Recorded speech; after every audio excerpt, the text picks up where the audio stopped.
Hello and welcome to Studentisch, your podcast about all things university, career, and life in Germany. And I'm your host, Jenny. So let's get into this, Student Ash. Hello, hello, hello.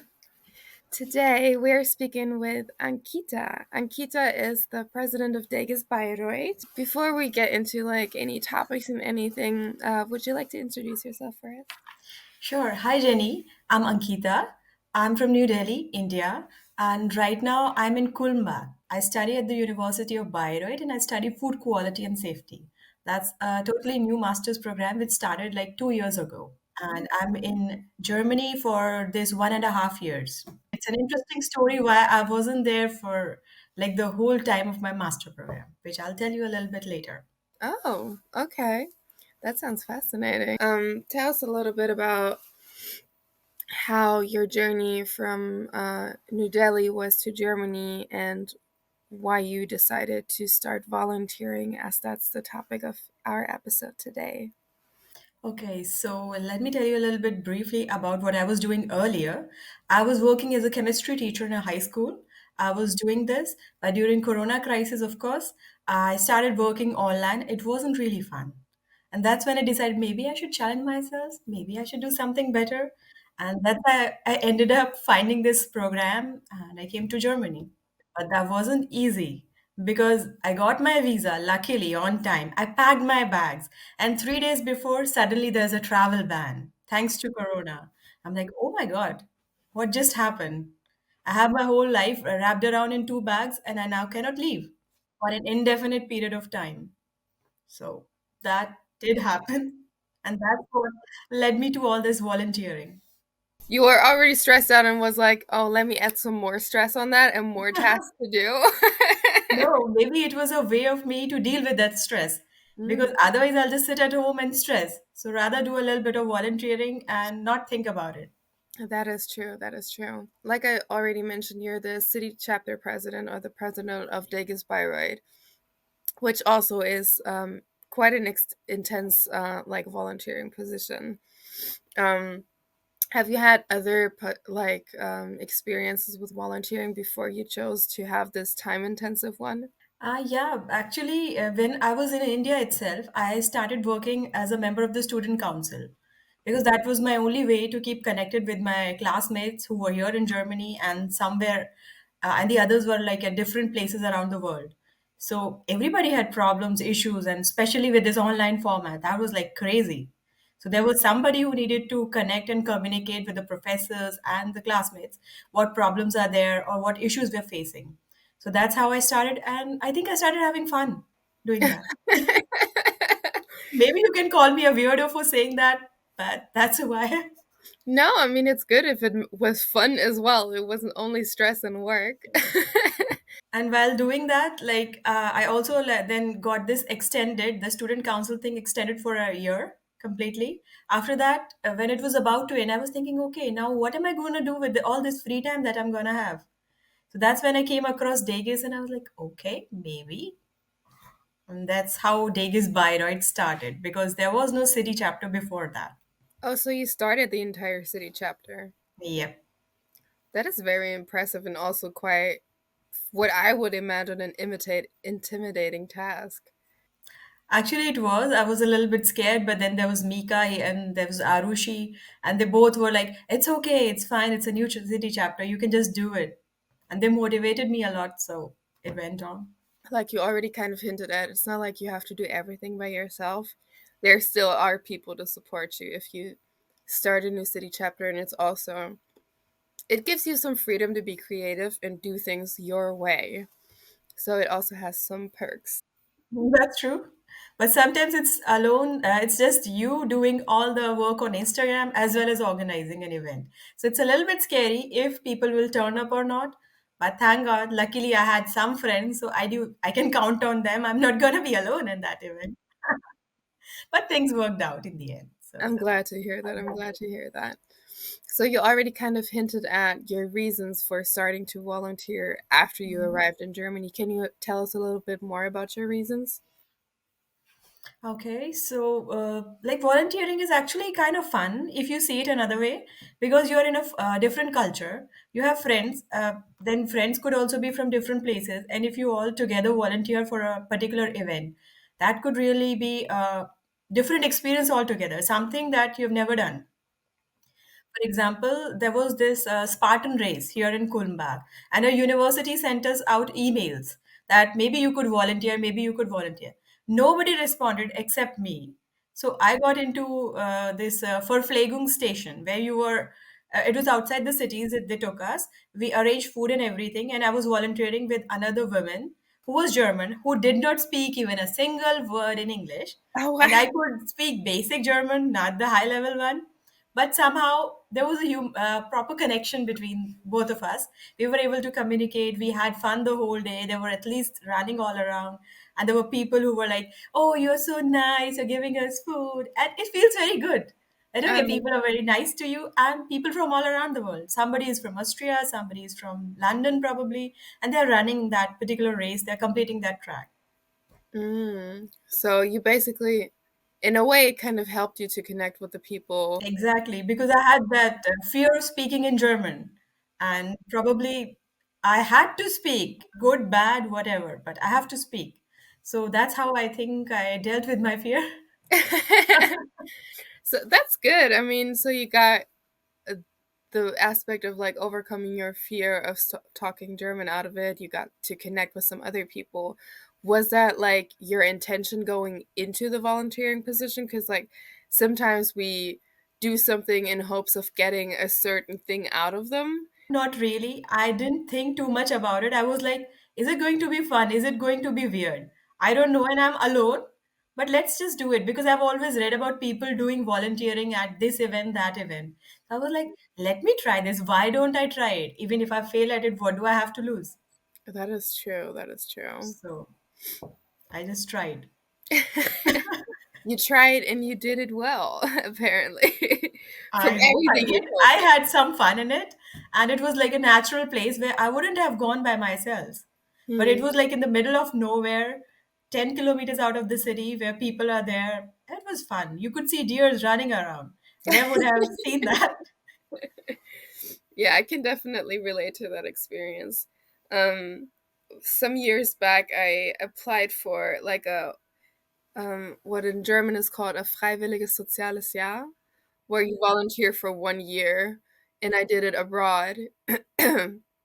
And since I was already over 21, or I was 21 at the time, they only had one position that I could take, and it was in Texas.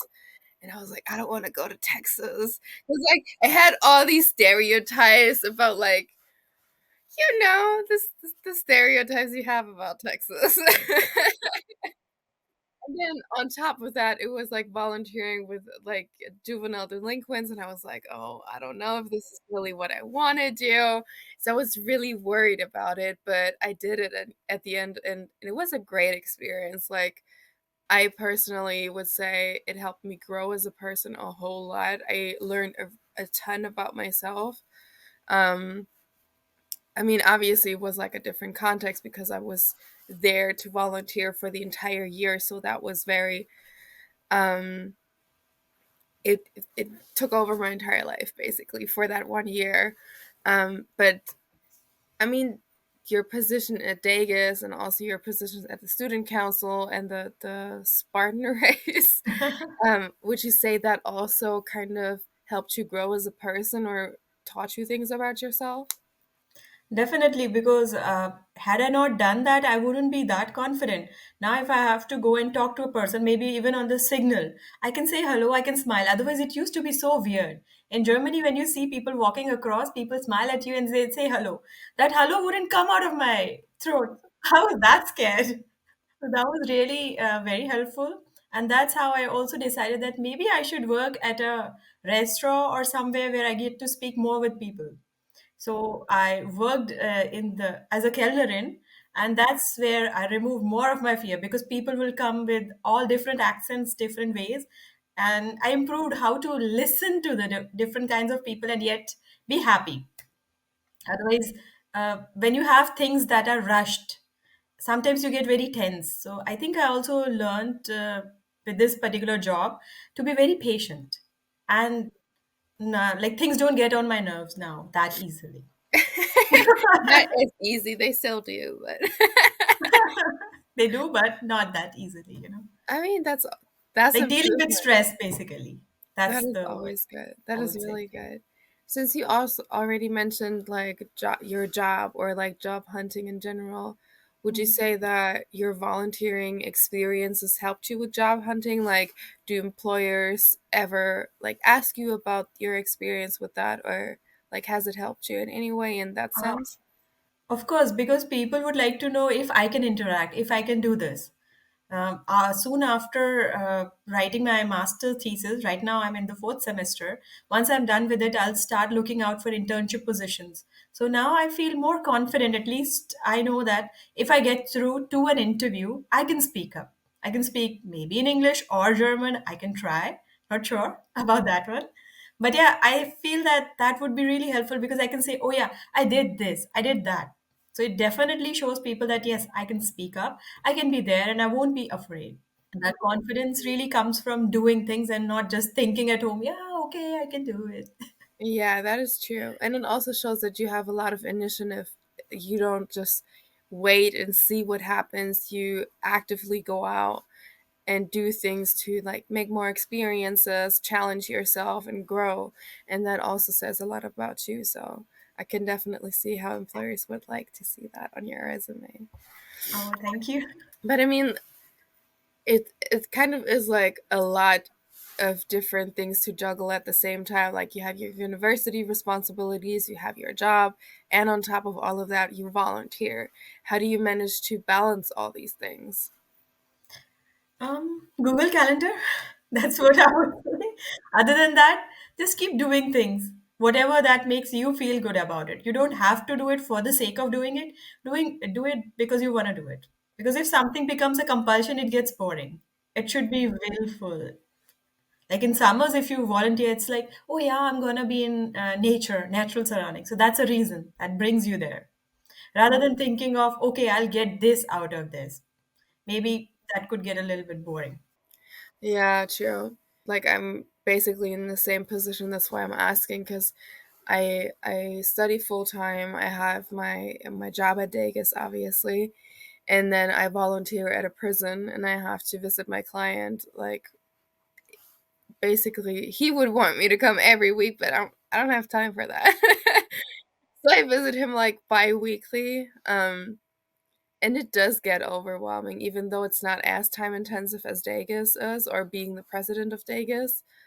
Um, so I do sometimes get overwhelmed, like when I think, okay, I should be studying for this test, but I have an appointment with my client that's going to take up like 3 hours because I'm there for 2 hours and getting there and getting back home.